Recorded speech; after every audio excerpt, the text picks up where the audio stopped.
Hey guys, welcome back to The Wandering Wind. I just wanted to share with you guys something that I found in an article on PC Gamer. And it's something that really does confuse and also concern me about the way that gaming is going, especially on PC. Quote, Final Fantasy VII Remake is bringing the $70 game to PC. Most new PC games are still $60, but Square Enix is pushing for next-gen pricing to be the new standard. Now, first of all, the fact that we are even considering the idea of pushing the standard of pricing to $70, where most games are priced between, especially on PC, between $15 and $40 on most platforms, including Steam. This is concerning and also very much a step in the wrong direction. Now, do I think that it will necessarily be a standard? No. But do I also think that there's the danger that this will open up the doorway for more publishers to,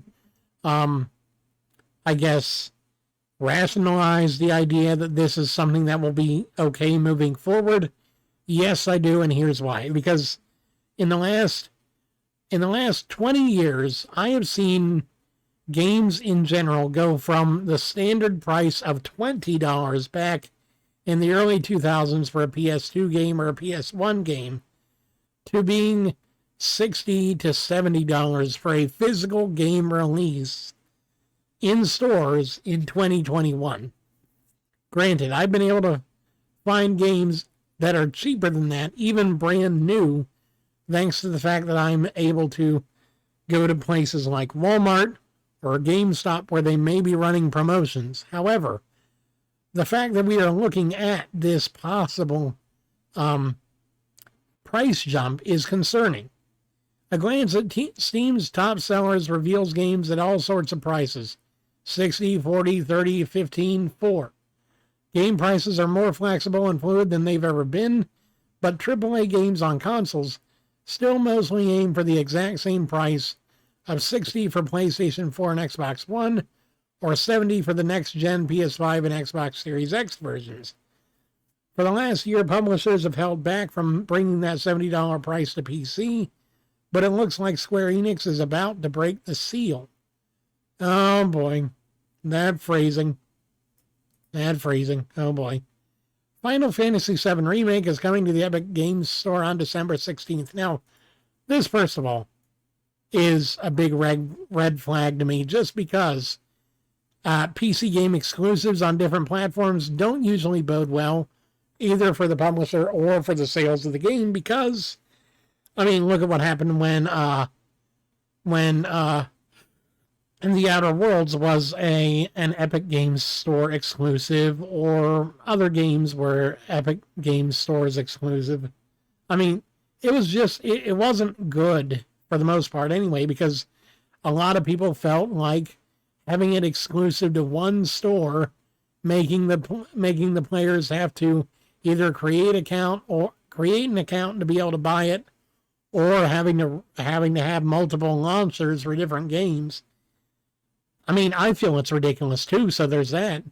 Especially since Square Enix, the publishers of Final Fantasy for years, already have, I mean, okay, here we go.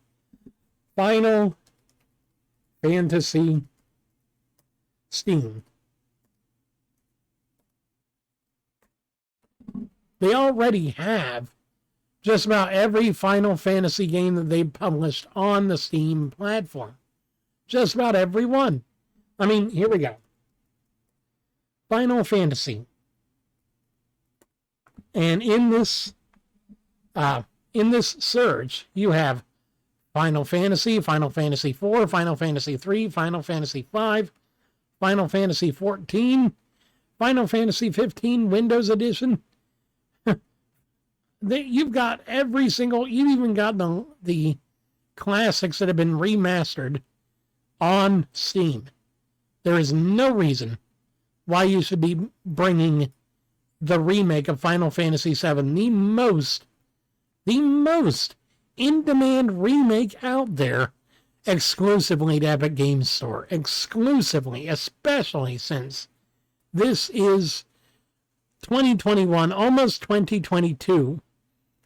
This is not boding well at all for Square Enix. This will have a lot of critical reception and critical hate towards this decision. It is also announced that next year's Forspoken will be the same price, although maybe not exclusive to Epic Games Store. These aren't the first PC games to ever cost $70, but these are notably just that, here we go, standard editions of the games. I mean, without bundled season passes or soundtracks or DLC or anything. Not a premium, the new normal. Or at least that's what publishers like Square Enix want to be the new normal. The first major publisher to push a $70 base price is Square Enix on PC. Some recent high-profile games like Battlefield 2042 and Call of Duty Vanguard have stuck to $60, even though they cost $10 more on the new consoles. It seems like the $60 AAA game will be around on PC for a while longer, at least for now. There are some 2022 games like Tiny Tina's Wonderlands that are already announced at that price, even though they cost more if you buy them on a PS5 or Xbox Series X. $70 feels steep. Yeah, well, no crap. It's only $30 shy of $100, and a lot of people that work part-time barely make that in a week. Especially if you work at minimum wage. Geez, a week's worth of work for a game? Yeah, that can be horrible. Square Enix is selling Forspoken for what? $115 in Australia, which is 17.9% pricier based on a currency conversion to the US dollar. In the UK, it's 65 pounds, and the European price is just ridiculous at 80 euros. Oh my goodness. Why is this being the new standard? Why is this the new standard for PC gaming?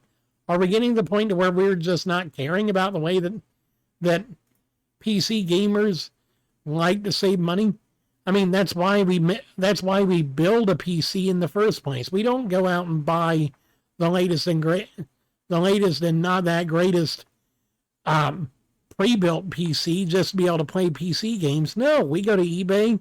We find deals on 8-core processors for AM4 Plus motherboards. We find a decent graphics card from a few years ago that still works great for now, and we add storage. I mean, I am not going to be the first to say that I am a huge PC gamer and that I have the best hardware at all. But look at this. I have got, on my system, whatever. I have got, for my games drive, 450 gigabytes. Now, granted, I could have more. I could have up to a full terabyte. However, considering I use part of my hard drive for music production, and then I use this for my downloads folder because I do download a lot of software and stuff to test it out to see if it's better than what I've already got. I mean, you got to have space. But you can build a PC for less than a new console, and you can be great. And yet you're paying the same premium price for a game on a newer, higher-end system that you can't afford and don't want to pay for because you wanted to see about saving some money. How does this make sense, Square Enix? How does this make sense? As always, I'm Gregory from The Wandering Wind. I hope you guys have a wonderful day, and I hope you guys are able to see what I'm seeing, because this should not be the new future of gaming. I'm sorry.